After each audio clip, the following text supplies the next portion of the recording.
vous a préparé une petite expérience pour vous montrer la différence entre le contrôleur MPPT et le contrôleur de type PWM.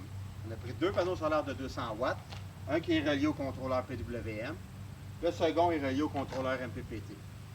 Si on regarde le contrôleur PWM actuellement, il nous donne une charge d'environ 9 ampères. Si on prend le contrôleur MPPT, on voit une charge d'environ 11 ampères actuellement. La différence est au fait que le MPPT va prendre les ampères qui sont en provenance du panneau solaire, ils sont redirigés vers la batterie. On va bien sûr faire une vérification, ça ne serait pas surcharger la batterie, ces choses-là, mais il va aussi réguler la tension.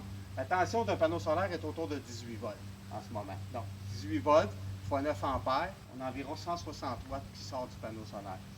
Si je prends le deuxième contrôleur, j'ai mon 160 watts qui est indiqué là, environ 152, vous voyez actuellement. J'ai une charge de 10,6 ampères qui est dirigée vers le panneau.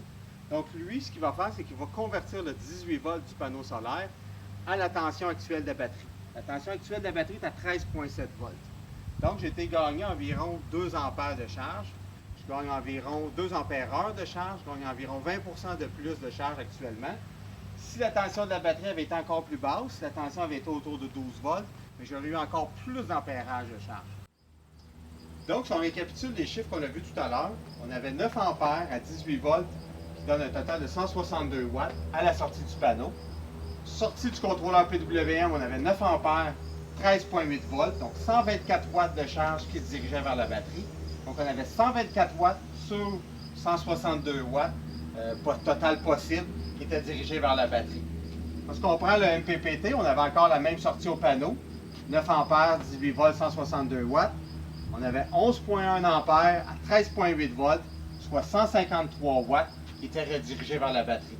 Ce qui représente une hausse de 153 watts versus 124 watts, une hausse de 23% par rapport au contrôleur PWM. Et si on prend une autre situation théorique, si on avait la batterie un peu plus basse, soit à 12 volts, donc on aura encore le même 9 ampères qui serait dirigé par le PWM. Donc 9 ampères à 12 volts, 108 watts. Dans le cas du MPPT, on se retrouvait avec 12,7 ampères à 12 volts pour un total de 152 watts.